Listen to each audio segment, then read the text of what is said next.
Hey guys, this is SploitX. Welcome back to our new video. This video is about analyzing and managing networks. Understanding network is very crucial for any hacker. In many situations, you will be hacking something over a network, and good hackers need to know how to connect and interact with that network.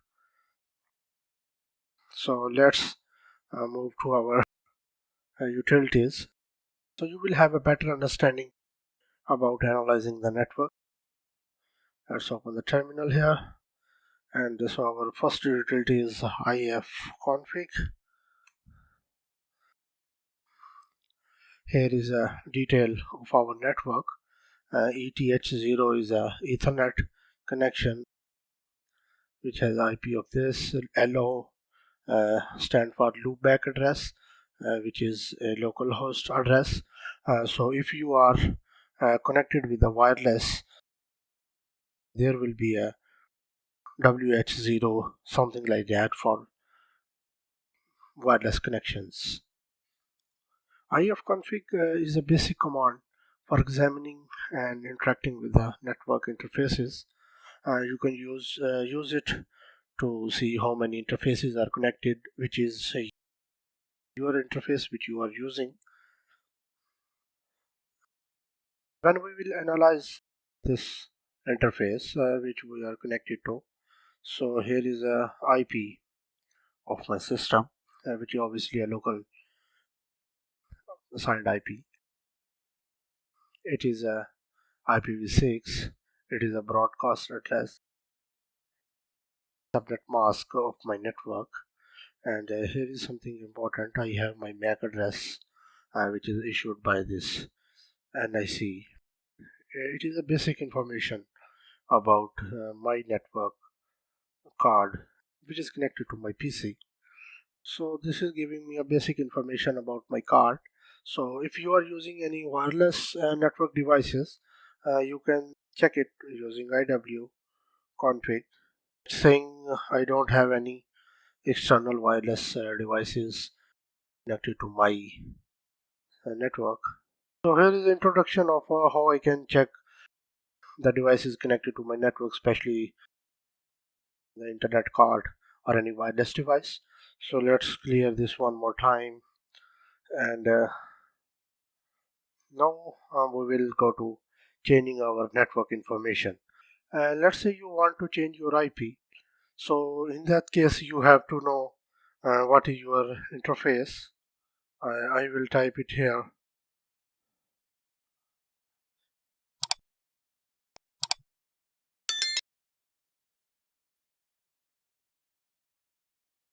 So here is my interface. I will copy it, clear it. So I have a command IWConfig. I will paste my interface, and then I will give it a specific IP.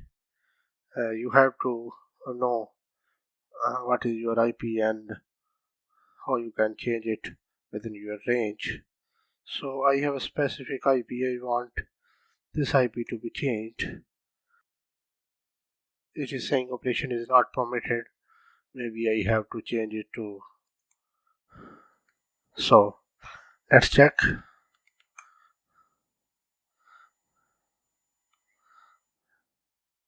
As a typo, IWConfig.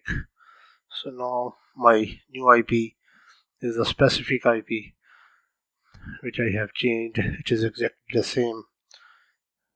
So I think it worked. My assigned IP is working now. So I have changed my system's IP now. Similarly, if I want to change my MAC address, I can do that too. So let's check what is my MAC address. So here is my MAC address. I will copy it. I will change it. First I have to down the network card first, because it is connected to my network, so it will not change any MAC address. For that I have to disconnected from my network.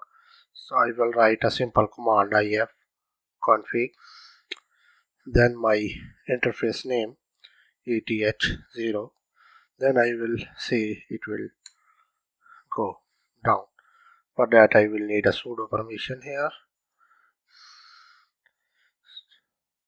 Now I will change my MAC address to IWConfig.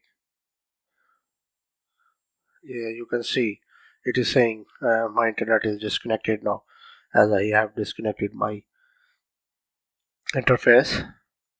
So here is a command in IWConfig, then the interface name, which is ETH0, then HW and ETHER, ether, which stand for Ethernet, and I will paste my previous MAC address, and now I will change it to some character, something like this.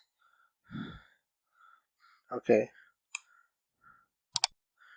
as it's saying I need a sudo permission here, I keep forgetting this. So now it's changed, and then so now my MAC address is changed. Now I have to make my interface available now again for connection. So I will use same command but with uh, up, like I used the down command. I will give IWConfig ETH0, and then I will say I need to up it. I will check IWConfig. Now you can see my MAC address has been changed. Our MAC address was different, which was ending with 60FA, but after changing it's now 0011. So MAC spoofing has a very important when you are connected to any network. It gives information about your card which you are using. So changing your MAC address to spoof a different MAC address is most trivial and neutralize those security measures. Thus, it is very useful technique for bypassing network access controls.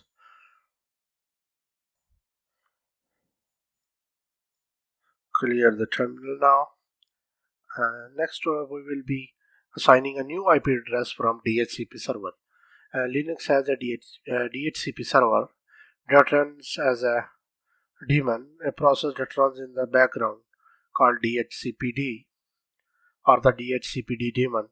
The DHCP server assigns IP addresses to all the systems on the subnet and can keeps the log file of which IP address is allocated to which machine at any one time. This makes it a great resource for forensic analysts, especially to trace hackers after an attack. For that reason, it is very useful to understand how DHCP work and how we can control it. So let's go to our machine now. So let's see how we can do it practically. So here is a command dhc lient on DH client, and then the interface name, which is ETH0. Let's add a sudo permission here. To request an IP address from DHCP, simply we have to call this utility DH client with the interface name, and it will assign us a IP. We can check it using IWConfig, and you can see it has reassigned the IP address as we have previously 192.168.18.100, but it has assigned a new IP. If we will run this command again and check it, you can see there is a permanent IP assigned in our ARP table, which we can obviously change using similar methods as we changed before.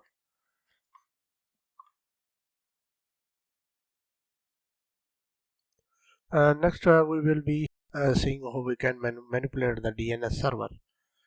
So hackers can find valuable information on a target in its DNS.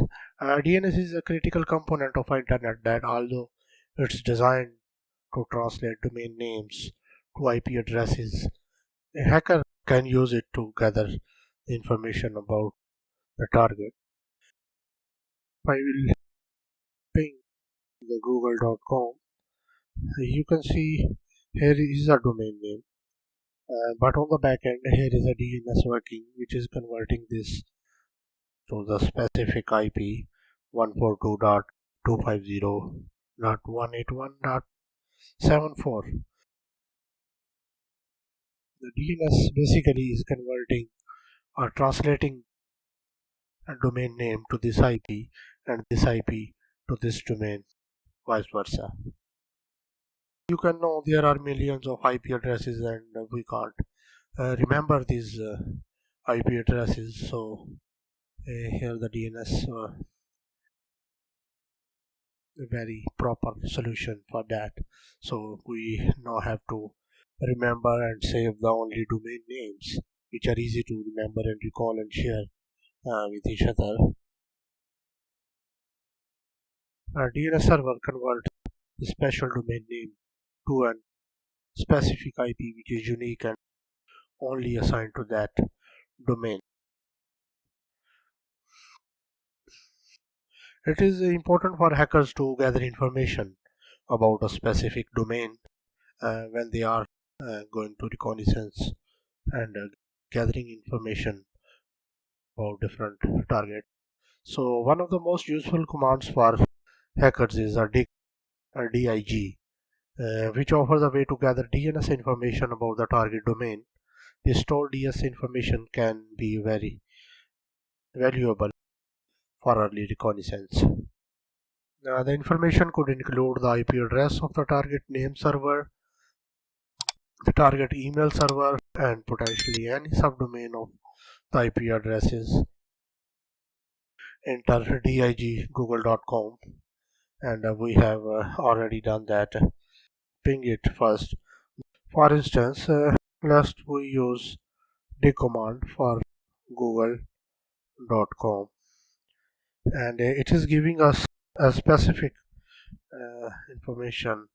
What is the header? What is opt sudo section here? Here is a cookie. Here is a query time. Here is a server time of its response matches size. So here is a name servers of the Google. We have the complete information about the name servers.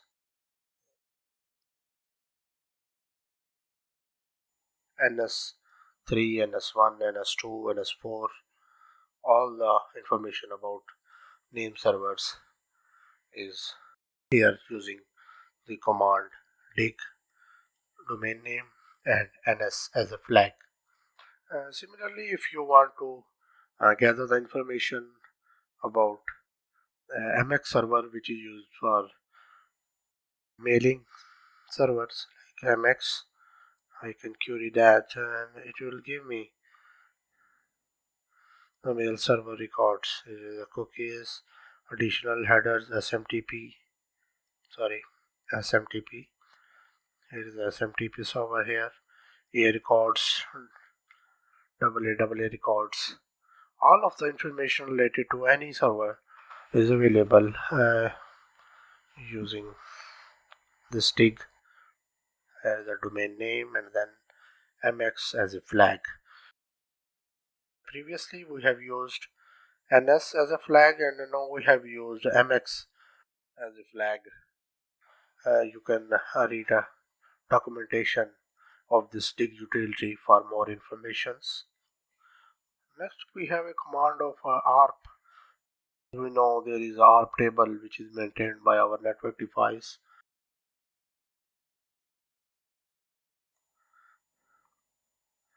We can say which IP which MAC address is connected to which interface. It will give us the information, all of the information about the ARP table, which is very important to know if you are connected to any device and you want to see how many other devices are connected to this same gateway. You can check it using ARP utility. So here are some basic commands and tools utilities which we have discussed. So these are just for basic understanding. Do some practice. Once you are good at it, there will be more to learn every time. I will recommend it to do it only on your own devices, and do not compromise any network illegally. So that's it for the day. I will see you in the next video. Till then, peace.